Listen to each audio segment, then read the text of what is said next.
Hello, I'm Brenda Dater, Executive Director at AANE. I remember feeling nervous about applying for my first job at age 13. I rode my bike to the purse store 2 miles from my house and filled out an application. After a short conversation with the owner, where I turned bright red as she stared at me and asked questions, I was offered the job and worked about 10 hours a week through high school. By the time I was 30, I'd held 6 jobs. I didn't get every job I applied for and had periods where I needed multiple jobs to cover my rent and food. But I'd also found work that interested me, and I learned so much from coworkers and mentors along the way. In contrast, my autistic daughter Rachel has had a very different type of employment journey so far. In spite of some anxiety about juggling school, therapy, and executive functioning tutoring, Rachel was excited her high school placed her in an internship at a local public access television station because she loved her television production class. One day, however, her boss gave her more work to do than she could finish. Rachel didn't communicate her need to leave at a regular time, even though she hadn't finished all the work assigned.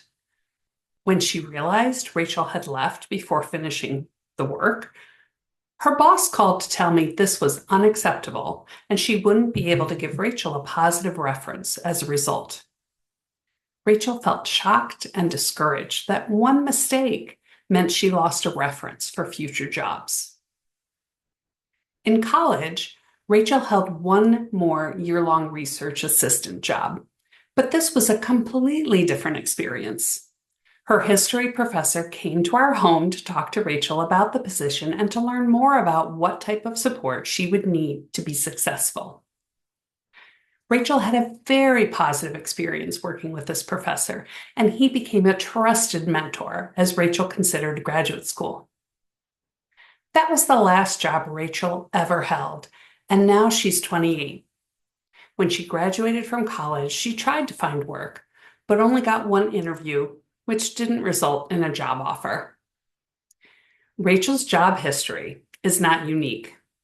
Up to 85% of autistic individuals with college degrees are unemployed or underemployed. Trying to navigate the neurotypical work world can feel impossible, and movement in making employment more accommodating and equitable for all is agonizingly slow. But Rachel and I wanted to share a few things we have learned about employment through her experience that have helped shift our perspective in a more realistic and patient direction. Throw away the yardstick. Like many other autistic adults, Rachel was often hard on herself as she was close to graduating from college. She thought she needed to be fully independent, work full-time, live away from home, have a significant other, and be able to manage all the responsibilities that growing into adulthood brings immediately. One of the most helpful things Rachel and I have done is to reconsider and extend the timeline for employment and independence. This has helped Rachel and our family be supportive and realistic about the right pace that encourages growth without causing so much stress and anxiety that leads to overwhelm. Focusing on your own growth over time is more helpful than comparing yourself to others. Employment progression is often not linear. In December of her senior year of college, Rachel experienced a major depressive episode and had to take a break from school. This delayed her graduation by a few months, and instead of jumping into job searching, she needed to focus on addressing her mental health issues for the first couple of years after college. Once those were more stable, she was able to begin with smaller demands to build up her capacity, like finding activities that were not as stressful as a full-time job. She went back to graduate school and began volunteering at a local food pantry. The right supervisor can create opportunities for success. Having a supervisor who is open to exploring accommodations and supporting Rachel's needs is crucial.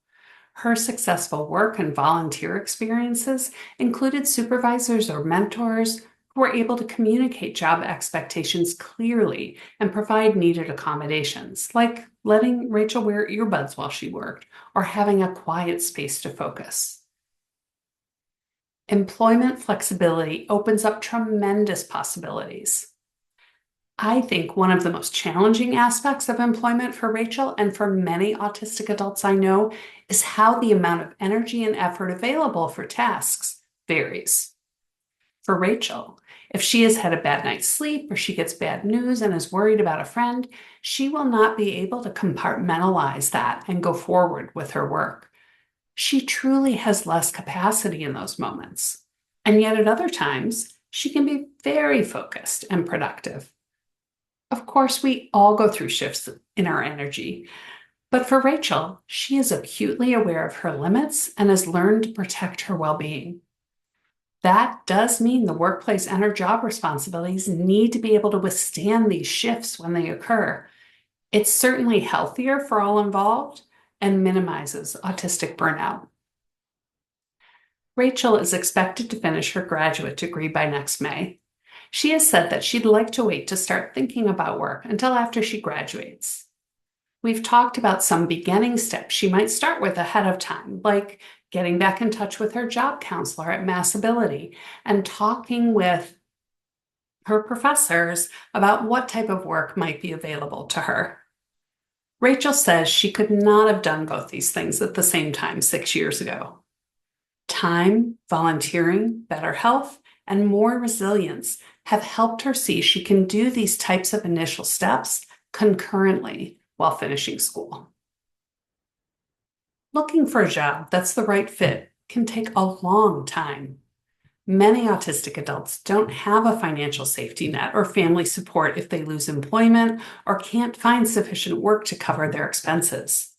We all need to advocate to ensure government disability supports and benefits are available when needed, in addition to supporting improved working accommodations to help autistic individuals succeed in their work environments and have the financial security they need during periods of unemployment.